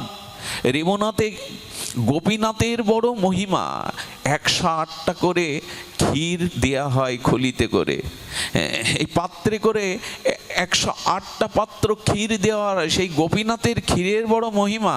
মাধবেন্দ্র পুরীপাদ অযাচক বৃত্তি, কারো কাছে চেয়ে পায় না, বসে বসে কীর্তন করছে, নাম করছে, আরতি দর্শন করছে, নিত্যগীত করছে। রাত দুপুরবেলা বসে আছে, সারাদিন কিছু পাওয়া হয়নি, কারণ চেয়ে তো পায় না। কি বলবো আপনাদের, এই রেমুনাথে যাবেন, পুরীর পথে যেতে গিয়ে রেমুনাথে একবার যাবেন। গোপীনাথ কি করেছে জানেন? জানে আমার মাধবেন্দ্র কারো কাছে চাইবে না, এই জন্য 1 খুলি ক্ষীর প্রসাদ আঁচল তলে লুকিয়ে রেখেছে। ভগবানও চুরি করে ভক্তের জন্য, এটা চোরি বলা যায়, ওইটা চুরি করে রেখে দিয়েছেন। এই জন্য তারপর থেকে ওই বিগ্রহের নাম কি হয় জানেন? ক্ষীর চোরা গোপীনাথ। এরপর থেকে তাকে বলা হয় ক্ষীর চোরা গোপীনাথ। ওই থেকে উপাধি পেল ভগবান। ক্ষীরটা লুকিয়ে রয়েছে। মধ্যরাত্রে রাত্র দ্বীপ্রহরে পূজারীকে এসে বলছেন গোপীনাথ, ওগো ওঠো, আমার মাধবেন্দ্র পুরী বৃক্ষতলে বসে রয়েছে, সারাদিন সে কিছু পায়নি। বলে প্রসাদ তো বিতরণ হয়ে গেছে, এখন তাকে কি পাবো? বলে একটা আমি চুরি করে বসন্তলে রেখেছি, যাও ওটা ওকে দিয়ে এসো, এটা ওকে দিয়ে এসো। সুধীবৃন্দ, মধ্যরাত্রে উঠে স্নান করে মন্দির দুয়ার খুলে দেখে আঁচলের তলে একটি ক্ষীরের পাত্র ভগবান নিজে লুকিয়ে রেখেছেন। আছাড় খেয়ে বলছে, সারা জীবন তোমায় সেবা করলাম, সারা জীবন তোমায় পূজা করলাম, কই এমন কৃপা তো আমি পাইনি। কে এমন ভক্ত তোমার যার জন্য তুমি চুরি করেছো গোপীনাথ? সেই ক্ষীর মাথায় করে নিয়ে মধ্যরাত্রে বলছে, কে ভাগ্যবান, কে তুমি মাধবেন্দ্র পুরীপাদ, কি ভাগ্যবান তুমি, আজকে গোপীনাথ তোমার জন্য প্রসাদ বসন্তলে চুরি করেছে, কে তুমি দেখা দাও। বলে এই মধ্যরাত্রে আমার নাম ধরে কে ডাকে, কেন খুঁজছো সেই পাপীকে? বলল তুমি মাধবেন্দ্র। প্রসাদ দেখে চরণে লুটিয়ে পড়ে বললেন, এই দেখো গোবিন্দনাথ তোমার জন্য এক খুলি ক্ষীর চুরি করে রেখেছে, আদেশ দিয়েছে আমায় তুমি পাও। চোখে জল ভরে গেল, এই অভাগার জন্য তোমার এত চিন্তা, নিজে চুরি করে বসন্তলে রেখে দিয়েছ। পূজারী প্রণাম করে চলে গেল, ক্ষীরের পাত্রটা আঁচলে বেঁধে একটুখানি পেয়ে চলে গিয়েছিল রাত্রে। কেন জানেন? এই ঘটনা যদি কাল প্রভাতে প্রচার হয়ে যায়, আমাকে এসে সব প্রণাম করবে যে ভগবান যার জন্য চুরি করেছে রাত্রেই পলায়ন করলেন, এই হলো ভক্ত, সে সম্মানের কাঙাল না। চরণধুলি লোক কাড়াকাড়ি করবে, সম্মানের ভয়ে পড়ি গেল পলাইয়া। আর আমরা সম্মান পাওয়ার জন্য সামনে পা বাড়িয়ে দেই। ভক্ত কেমন হবে না, সম্মানের কাঙাল হবে না, সম্মানটাকে পেছনে ফেলে বরঞ্চ পালাবে। আচ্ছা পালালো, তাতে কি সম্মান কমলো? পরের দিন সকালে যখন এইটা প্রচার হয়ে গেল, ওখানের মাটি আর ছিল না, সবাই গায়ে মাখতে লাগলো, সম্মান তো আরো বেড়ে গেল। ভক্ত সম্মান চাই না, কিন্তু সম্মান কি ভক্তকে ছাড়ে? পেছনে দৌড়ায় সম্মান, পেছনে দৌড়ায় ভক্তের পেছনে। সুধীজন, ভক্তির এমন মহিমা, আরো শুনবেন। ভক্তি যদি কারোর মধ্যে প্রকাশ হয়, এ মহিমা বড় হৃদয় বিদারক। আপনাদের রুহিদাসের কথা মনে আছে? ভক্ত রুহিদাস কাশীতে এসেছিলেন মুচির ঘরে। মুচি বলাটা ঠিক না, তবু তৎকালীন সময় তাদেরকে বড় সমাজের পিছিয়ে পড়া মনে হতো। উনি জুতো সেলাই করতেন। আর রাম জয় সিয়া রাম জয়। আমি বলি কি, ভক্তির জন্য আপনাকে কোথাও যেতে হবে না। এই দেখুন রুহিদাসের চরিত্র, জুতো সেলাই করছে। আমি বলি কি, পুরুষদের শ্রেষ্ঠ ভক্তি হলো সুকর্ম, আর নারীদের শ্রেষ্ঠ ধর্ম হলো ধর্মকে আঁকড়ে ধরা, আর ভগবানের হলো মর্ম। পুরুষের কর্ম, নারীর ধর্ম, আর ভগবানের মর্ম। মর্ম যদি না থাকে, সে ভগবান হয়েও ভগবান নন। আর নারীর যদি পতিব্রতা বা অন্যান্য সেবা ধর্ম না থাকে, তবে সে নারীও নন। আর পুরুষ যদি সুকর্ম ভগবৎ কর্ম না করে, সেও পুরুষ নন। পুরুষের কর্ম যেদিন সুন্দর হবে, নারী যেদিন ধর্মকে আঁকড়ে ধরবে, আর নারায়ণ যেদিন, ভগবান যেদিন মর্ম অনুভব করবেন, এই হলো আমাদের প্রকৃত ধর্ম। আমরা কর্মটাই তো সুন্দর করতে পারি না। নারী যদি ধর্মকে আঁকড়ায়, পুরুষ যদি কর্মকে আঁকড়ে ধরে, তবে ভগবানের মর্ম সে পায়, জানতে পারে। রুহিদাস শ্রীরাম শ্রীরাম বলে আর জুতো সেলাই করেন। এই জুতো সেলাই করে কাদের কাছে পয়সা নেয় না জানেন? ভক্ত যারা, তাদের জুতো সেলাই করে পালিশ করে পয়সা নেয় না। যারা ভদ্রলোক তাদের কাছে নেয় ওই দুধ চারানা যা হয়, গঙ্গাকে সেবা দেয় আর গৃহে ভোগ লাগিয়ে তার অষ্টধাতুর গিরিধারী মূর্তি আছে 8 ইঞ্চি অষ্টধাতুর, ওকে ভোগ লাগিয়ে ওই যা থাকে বৈষ্ণব সেবা দিয়ে তাই এক মুঠো স্ত্রীকে নিয়ে পায়। সুধীবৃন্দ, ঘরের চালে খড় নেই, এই জন্য ভক্তি চাইলে অন্য কিছু চাইতে পারবেন না, অনেক পরীক্ষা দিতে হবে। ঘরের চালে খড় নাই, আর ওই জুতো সেলাই করা। রাম ভগবান এই অভাব দেখে, কষ্ট দেখে নিজে একদিন মনুষ্য রূপ ধরে জুতো সেলাই করতে আসছে রুহিদাসের কাছে। জুতোটা সেলাই করতে গিয়ে রুহিদাসের বলছে, অনেক চরণ ছুঁয়েছি, অনেক পাদুকা ছুঁয়েছি, এমন তো হয় না। পাদুকাটা কালি করে বললেন কি, তুমি এটা নাও। বললেন, আপনি তো জানেন না আমি ভক্তকে সেবা দিয়ে কোনো অর্থ নেই না। বললেন, আমি তা জানি, তবে এইটা তোমাকে নিতেই হবে। বলে, কি এটা? বলো, নাও না হাতে। যেই হাতে নিয়ে রাখতে গেছে, ওই যেখানে লোহার 3টে কি আছে, ওর জুতোর তারে কাটাটা মারা হয়, সেলাই করা হয়, কি যেন বলে ওকে, ওইটাকে ওই হাতের ওই পাথরটা যেই স্পর্শ হয়ে গেছে, রাখতে গেছে নিচে, দেখে সোনা হয়ে গেছে। বলে, কে আপনি? আরে এ তো পরশ পাথর। ভগবান তো ছদ্মবেশে এসেছেন। বলে, এটা তোমার। বলে, কে আপনি? ছলনা করবেন না, আমাকে পরীক্ষা করতে এসছেন? আমার ওই ছেঁড়া কাপড়, এই জুতো সেলা আর খড়হীন ঘর, এটাই আমার কাছে যথেষ্ট। সোনা দিয়ে আমার উপাসনা কেড়ে নেওয়ার লোভ দেখাবেন না। এরা কারা? বললেন এটা আপনার কাছে রাখুন। বললেন আচ্ছা এক কাজ করো। ভগবান মনে মনে ভাবলেন আমি জানিও কিছু নেবে না। ভক্তি কাকে বলে? ভগবানকে ছাড়া, ভজনকে ছাড়া তারা অন্যদিকে কিছু চায় না, প্রয়োজন নেই তাদের। কি বলে? বলেন তুমি রেখে দাও, 6 মাস পরে আমি তোমার কাছ থেকে নিয়ে। ভগবান চিন্তা করলেন ওটা রেখে গেলে যদি কখনো অভাবের তাড়নায় মনে হয় একটু সোনা করে নেই। 6 মাস পরে ভগবান ওই রূপ ধরে এসে দেখে তখনও তার ঘরের চারে খড় নাই, তখনও বসে বসে কাশীর বাজারে জুতো সেলাই করছে। রামচন্দ্রের চোখ সজাল হয়ে গেল। ভক্তির ভক্তের কি মহিমা! পরশ পাথর চালি গুজে রেখেছে, অথচ একবারও সোনা করে অভাব দূর করার চেষ্টা। দেখে পেয়ে বলছে মহাশয় ওটা আমার কাছে বড় যন্ত্রণা দেয়, নিয়ে যান তো। যেই ওটা হাতে দিয়েছে বললেন দেখো কাল সকাল থেকে তোমার বিগ্রহে 4টে করে স্বর্ণ মুদ্রা পাবে চরণে, ওইটা নিও, নিয়ে ভগবানের সেবা, গুরু বৈষ্ণবের সেবা করো, ঘরটা একটু খড় দিও। বলেন কে আপনি? একবার পরশপাতর আমার বিগ্রহের 4টে করে স্বর্ণ মুদ্রা। রাম ভগবান দর্শন দিয়েছেন। দর্শন দেওয়ার পরে বলছে শোনো ভগবান, শোনো শ্রীরাম, কাল সকালে যদি বিগ্রহের চরণে 4টে স্বর্ণ মুদ্রা পাই তবে ঘর থেকে বিসর্জন দিয়ে কাশীর গঙ্গায় দিয়ে আসবো, তোমাকে বিগ্রহ ঘরে রাখবো না, কিছু নেবে না। রাম সজল নয়নে বললেন বারবার তুমি জিতে যাবে, আমাকে একবার জিততে দেবে না? বারবার তুমি জিতে যাবে, আমাকে হারতে হবে বারবার, অন্তত একবার আমাকে জিততে দাও, কিছু নাও আমার কাছ থেকে। আহা! বললেন কাঁদছো কেন? তবে 2টি স্বর্ণ মুদ্রা দাও, ও দুটো দিয়ে আমি বৈষ্ণবদের সাধুদের সেবা লাগাবো।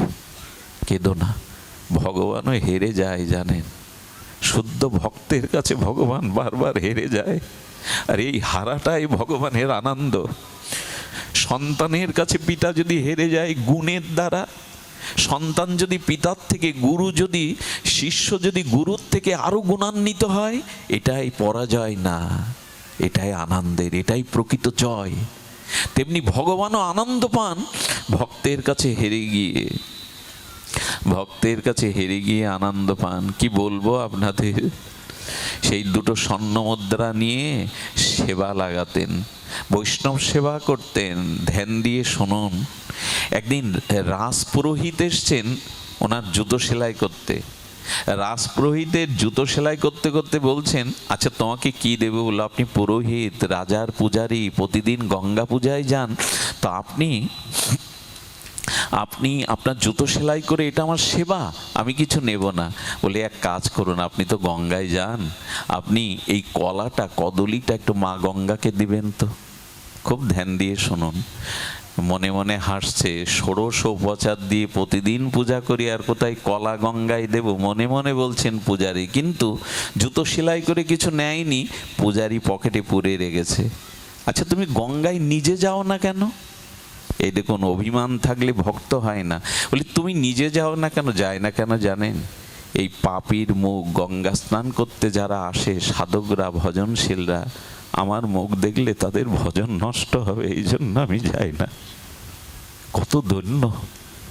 ওই রাজপণ্ডিত গঙ্গা পূজা করে মনে করছে ও সেই কলাটা দিয়েছিল ফেলে দিয়ে যায় গঙ্গায়, ওকে তো কিছু বলতে হবে। যেই কলাটা ফেলতে গেছে গঙ্গার মধ্যে একটা দিব্য হাত উঠেছে।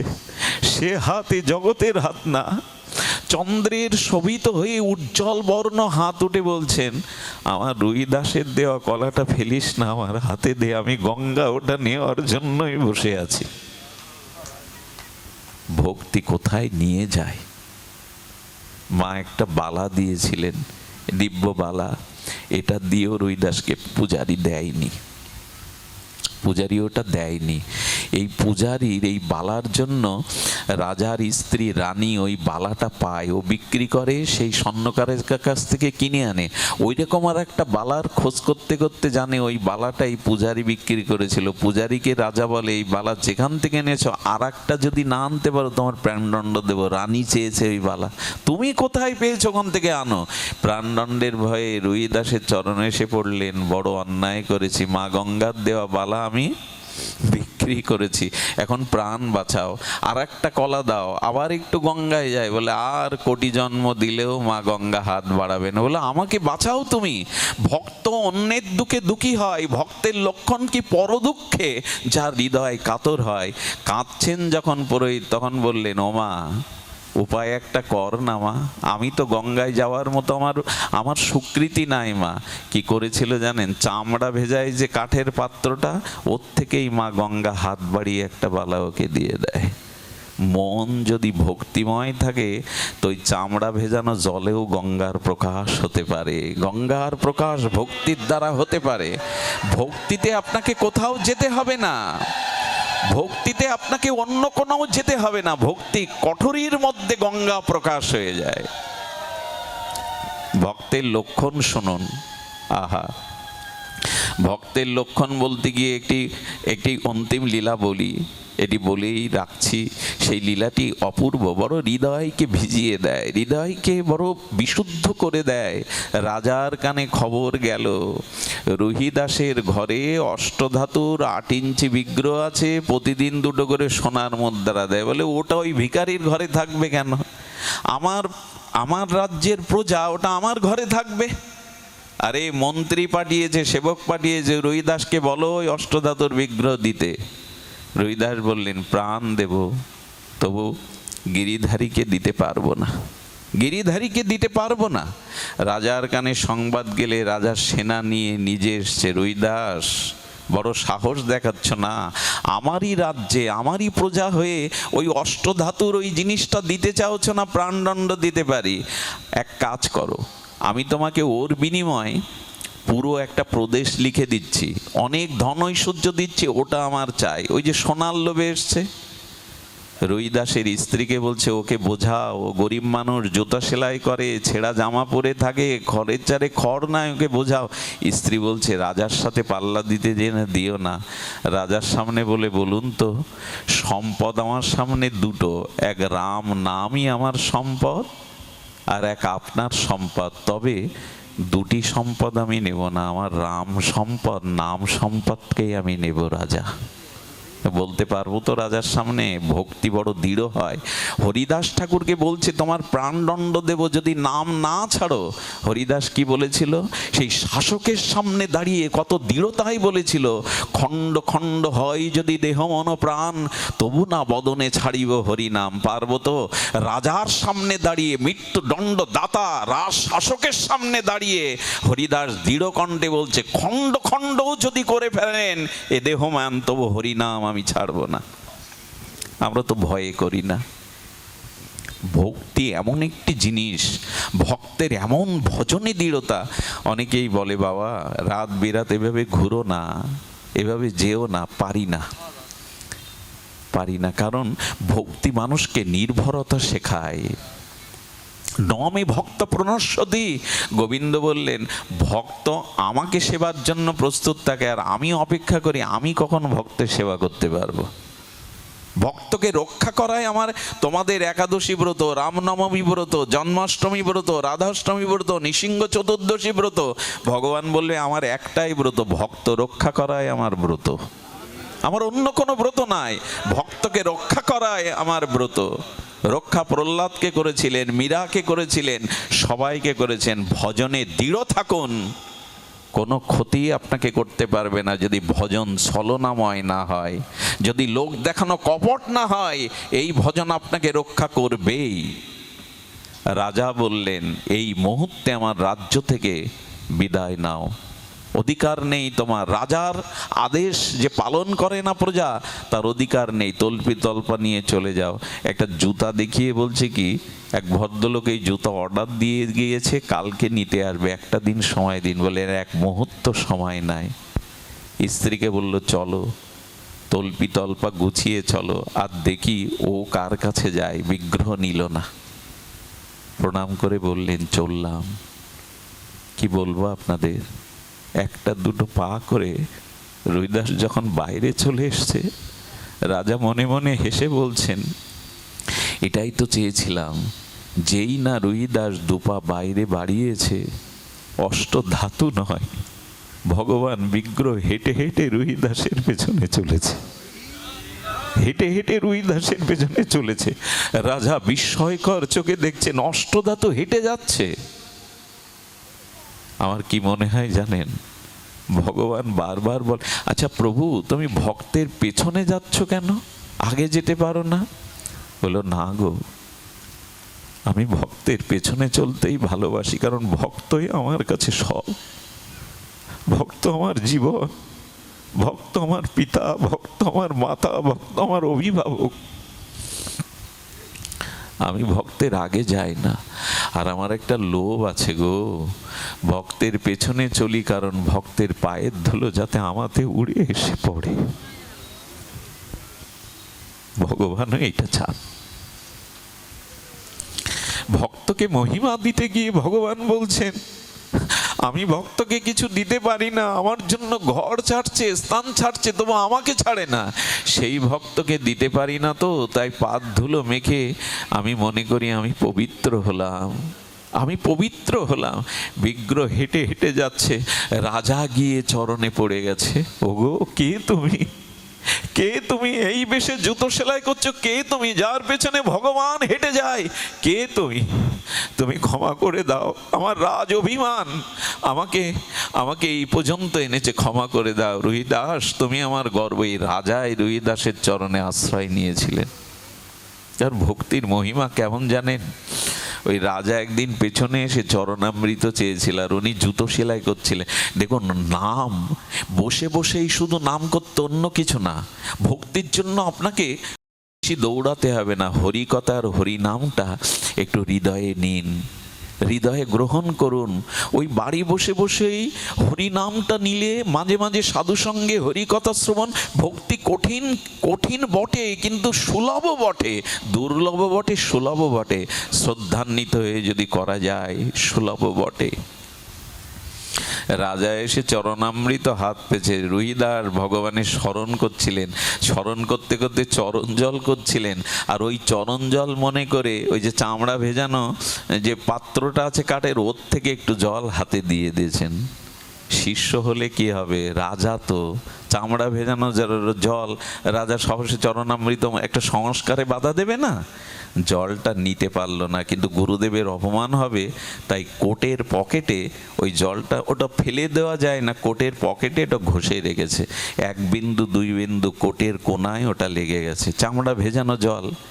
বাড়ি গিয়ে দেখে কোটের কোনাটা লাল দাগ হয়ে গেছে।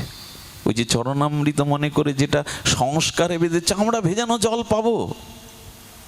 আমরা অনেকেই মনে করি গুরুদেবের পা ফেটে গেছে, রক্ত পড়ছে, ওই জল করে পাবো, ধুলো মাখা পা, ওই জল পাবো। এই যুক্তি তো শেষ করে দিল। আর যুক্তি করতে করতে, প্রযুক্তি আনতে আনতে সব শেষ, সব শেষ। এত যুক্তি ভালো না, এত যুক্তির শ্রদ্ধান্বিত হয়ে যে ভক্তের চরণ জল, ভক্তের চরণ ধুলি আর ভক্তভুক্ত উচ্ছিষ্ট পেতে পারে, এছাড়া ভক্তি হবেও না কারো। শ্রদ্ধার দ্বারা এই তিনটি যে গ্রহণ না করবে, ভক্তি তার হবে না। অত যুক্তি দিয়ে সবখানে যুক্তি ঘাটাতে যাবেন না। মা যদি বলে ওই তোর বাবা, সন্তান যদি বলে মা প্রমাণ দাও ওই আমার বাবা, সব জায়গায় প্রমাণ চাইতেও নাই, প্রমাণ দেওয়াও যায় না। সব কিছু যুক্তি তর্কে আনবেন না। রাজা মনে করেছে কি, কোটটা তো কাচানো দরকার, রাজ পোশাক।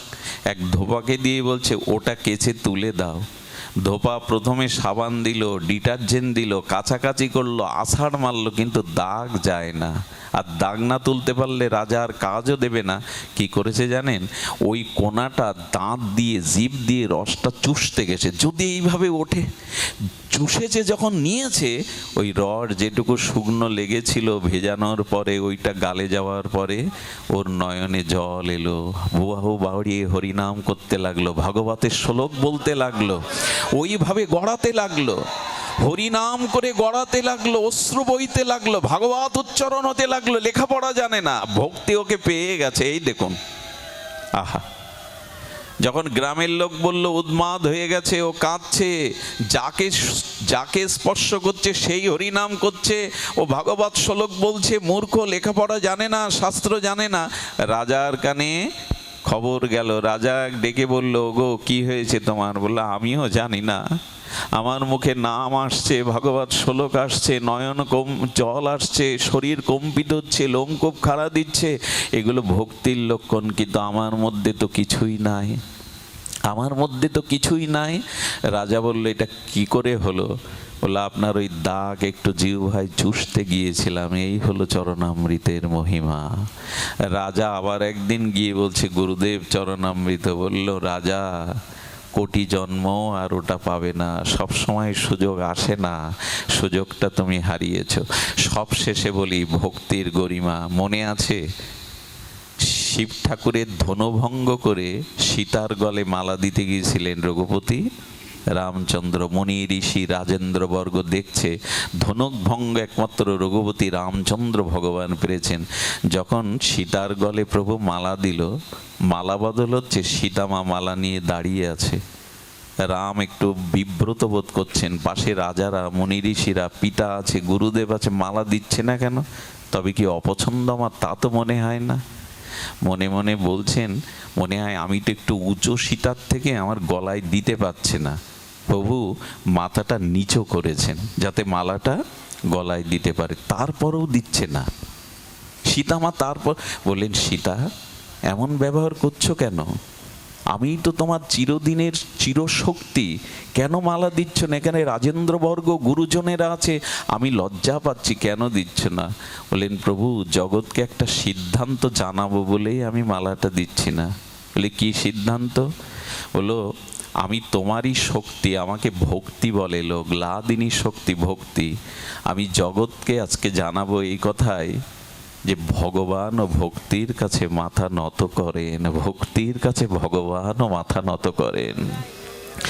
এই সিদ্ধান্ত নিয়েই আমরা ঘরে ফিরে যাব, যেন কিঞ্চিত আমাদের মধ্যেও ভগবানের নাম রূপ লীলা শ্রবণ কীর্তনে ভক্তি হয়। এই অভাজনের অনেক ভাগ্য। এই অঞ্চলগুলো কেন জানি না, আপনাদের এই ভাঙা ফরিদপুর অঞ্চল, এই যে সাতপাড় এই অঞ্চল, ট্যাকেরহাট, মানে এই অঞ্চলগুলো, মাদারীপুর, হরিকথাতে আপনাদের এত রুচি। আমাকে যদি আপনারা জানতেন, একজনও আসতেন না এখানে। আকাশের চাঁদ বড় মিষ্টি লাগে, তার যে জ্যোৎস্না, সেটা কাব্যে, সাহিত্যে, গীতে, সাহিত্যে চাঁদকে কতভাবে প্রকাশ করা হয়েছে। কারো মুখটাকে যদি বলেন সুন্দর দেখতে, মানায় না। যদি বলি চান্দ্রবদন, তাহলে মানায় বেশি। সাহিত্যে, গীতি, কবিতায় চাঁদকে নিয়ে অনেক লেখালেখি হয়েছে, কিন্তু বিজ্ঞানীরা যেদিন চাঁদে গেল, গিয়ে দেখলো আদৌ চাঁদ ভালো জায়গা না। ওখানে অক্সিজেন নেই, বাতাস নেই, কোনো প্রাণী নেই, গাছগাছালি নেই, পোড়া পাথর। আমাকে যদি কাছ থেকে দেখতেন, আপনারা কেউ আসতেন না। দূর থেকে ভালো দেখায়, ভালো শোনায়, চাঁদে গেলে বিজ্ঞানীরা বলল ভালো জায়গা না, তবু আপনারা আসেন, এটা অনেক বড় পাওয়া। এভাবে দশ যেখানে আছে ওখানে ভগবানও আসেন। তো আমাদের অশোকদা, তিনি তার স্ত্রী হারিয়ে অনেকটা বিরহের মধ্যে দিয়ে অনুষ্ঠানগুলোর জন্য বারবার উনি বলেছিলেন, আমার আসবার মতো শারীরিক অবস্থাও ছিল না, কিন্তু আপনাদের সাধুবাদ জানাই, আপনারা এত ভক্ত চরণধুলি দিয়ে স্থানকে পবিত্র করেছেন। এই জীবনে আমার মনে হয় বৈকুণ্ঠে, স্বর্গে গেলেও এই আনন্দ আমরা কেউ পাবো না। এটা বৈকুণ্ঠেও নাই, স্বর্গেও নাই। এই আনন্দের যারা আয়োজন করেছেন, এই আনন্দের যারা আয়োজন করেছেন, ভূবতী রঞ্জন দাস ও তার পুত্র ঋষিকেশ দাস, আশ্চর্য হতে হয়। একজন রমণী তার স্বামীকে হারিয়েছেন, পুত্রকেও হারিয়েছেন, তারপরেও তাকে ধন্যবাদ দেব, সাধুবাদ দেব।